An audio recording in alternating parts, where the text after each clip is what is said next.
The last half of John chapter 11 concludes what we know as the book of signs. The book of signs in John's gospel is chapter 1 through chapter 11. The last sign that Jesus performs prior to his own crucifixion and resurrection takes place in the conclusion of chapter 11. Now, I hinted at it yesterday as we read the first part of chapter 11, because I would imagine that we know, right, by the time we concluded our reading, we were at the tomb of Lazarus, and we certainly know that Jesus raises Lazarus from the dead, or at least we did. I hope we knew that, and if we didn't, we will learn that certainly in our reading today, or you learned it in our video yesterday.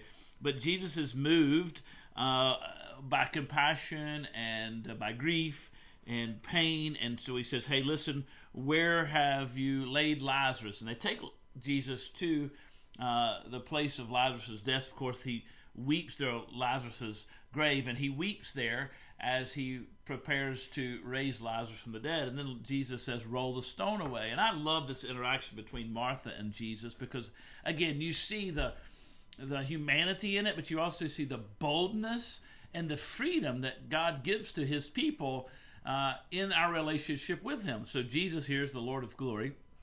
It says, move away the stone. Now we can look at that and say, well, he's the Lord of glory, so of course they should move away the stone and not ever ask the question. Not ask why, not have anything to say, just simply do what he says, because he's the Lord of glory. He's the authority from on high.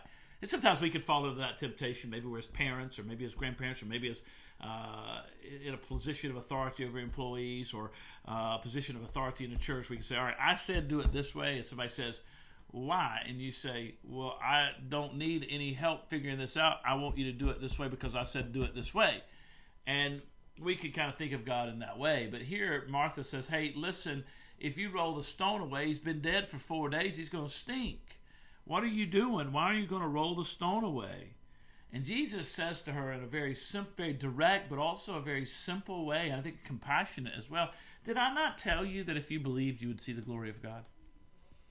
Martha is caught up in the seemingly impossible.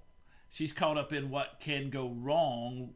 She's caught up in the limitations in her own mind, rather than recognizing she's talking to the Lord of glory, who can do whatever he chooses to do. If you had only been here, she says at the beginning of the chapter, then you would have kept Lazarus from dying.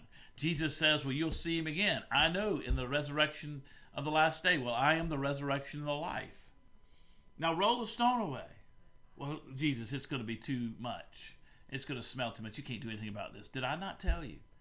Right? That if you believed, you would see the glory of God. Sometimes when it comes to our lives and our walk of faith, we find ourselves in the position of Martha. We point out everything that could go wrong rather than focusing in on what God can do right. Right? We lose sight of who he is. And that's what Martha does here. Oh, he's going to smell. He's dead. He's been dead for 4 days. What are we doing?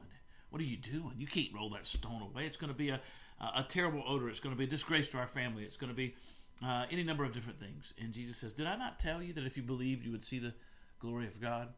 That's a question to me that John chapter 11 asks. And really John points to us, and at the conclusion of this book of signs, really he sets before us that he'll begin to answer as the rest of the book takes place, where he gets to the conclusion of chapter 20. He says, I told you, here's the glory of God in the resurrection of Jesus. We see the same thing, and we'll cover it in chapter 20 with Mary Magdalene in the garden. She sees Jesus, but she doesn't believe it's Jesus because, how could he be raised from the dead? Did I not tell you that if you believed, you would see the glory of God? Lazarus, of course, is raised. They see the glory of God in the raising of Lazarus and preparing them for the resurrection of Jesus. And the hope that we all have in the resurrection of Jesus and the story of Lazarus is testimony that we will be raised in the last days through Jesus Christ and his life. And then after Lazarus is raised, all the Pharisees and the Jewish leaders decide they got to do something about this. The crowd is growing. People are starting to follow him more and more. And now this story of the resurrection of Lazarus is coming out. People are rushing out to meet him. They want to be with him. They want to spend time with him. They want to follow him. We got a problem on our hands. We got to do something about it. And so they plot to kill. Here's the irony of John chapter 11, the conclusion of John chapter 11, and it's this. One man's raised to life, and the other man is marked for death. In Jesus' act of raising Lazarus from the dead, he set his own fate for his own crucifixion. because they wanted to kill him to get rid of his influence over the people. That's the irony. John loves irony. But we see that, as Paul would tell us in Romans chapter 5, one man has to die so that we all might live. Praise be to God. Take care.